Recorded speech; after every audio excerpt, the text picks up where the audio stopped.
तो क्या बीजेपी मथुरा का दांव इसलिए तो नहीं चल रही कि मई में हुए स्थानीय निकाय के चुनाव में यहां बीजेपी बुरी तरह से हार गई थी? यहां की 33 सीटों में सिर्फ 8 सीटें ही बीजेपी जीत पाई थी। तो क्या कोर हिंदू वोटों को लुभाने की यह बीजेपी की कोशिश है? और क्या पिछले विधानसभा चुनाव में मिली जीत को कायम रखने का बीजेपी का यह प्रयास है? सरकार ने कृषि कानून वापस कर लिया, लेकिन किसानों का गुस्सा बना हुआ है। ऐसे में क्या किसान आंदोलन की काट में आस्था का दांव चला गया है?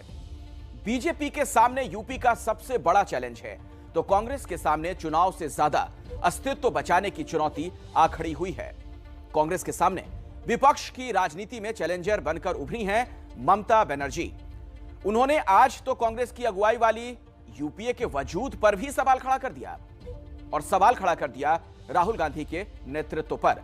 आप देखिए मुंबई से संवाददाता रौनक कुकड़े की यह खास रिपोर्ट।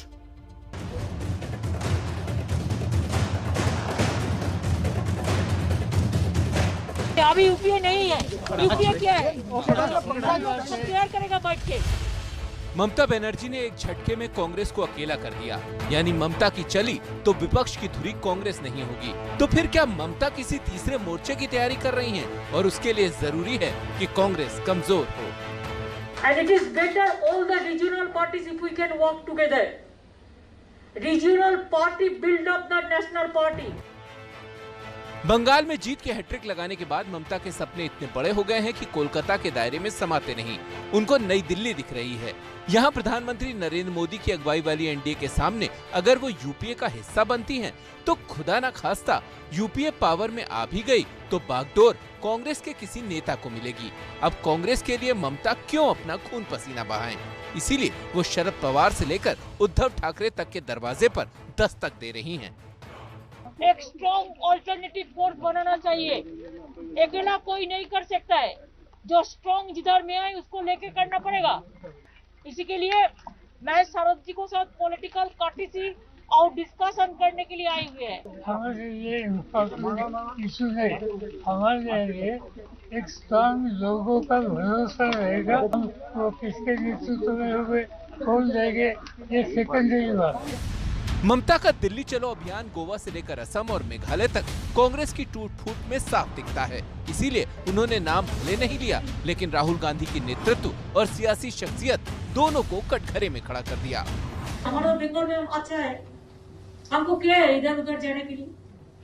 हम इसी के लिए घूमने की कोशिश किया कि अगर हम जाएंगे तो हमारा सबसे ले भी जाएगा, एक कंपटीशन बनेगा।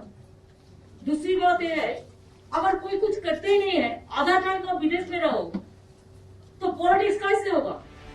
ममता की रणनीति तैयार करने का काम प्रशांत किशोर कर रहे हैं। यूपीए के अस्तित्व पर सवाल उठाकर ममता ने विपक्ष के पुराने मोर्चे पर भी सवालिया निशान लगा दिए हैं। अब जो तस्वीर निकल रही है उसमें बहुत सी रीजनल पार्टियां ममता के साथ दिख रही हैं। महाराष्ट्र में एनसीपी और शिवसेना ममता के प्रति उदार दिख रही है। यूपी में समाजवादी पार्टी खुल्लम खुल्ला ममता की दुहाई देती है।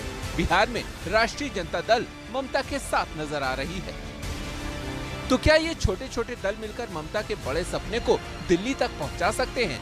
कांग्रेस कह रही है कि ऐसे कैसे बगैर उसके कोई कर सकता है दिल्ली की राजनीति। कांग्रेस पार्टी पुरानी पार्टी है, इसी पार्टी से वो भी निकल के गई हैं। एक ही विचारधारा है, कोई अलग अलग है नहीं, या जो रीजनल पार्टीज में है। लेकिन अभी भारतीय जनता पार्टी का अगर कोई विकल्प है तो कांग्रेस पार्टी है। ममता ने जब बंगाल जीता था तो कांग्रेस शून्य पर रहकर भी इटला रही थी कि बीजेपी को ममता ने रोक दिया। लेकिन अब दिल्ली में बीजेपी को हटाने के लिए ममता पहले कांग्रेस मुक्त भारत के अभियान पर निकली हैं, तो कांग्रेस को सोचना होगा कि उसकी राजनीति क्या विपक्षी दलों को भी रास नहीं आ रही। मुंबई से संवाददाता रौनक कुकड़े की रिपोर्ट।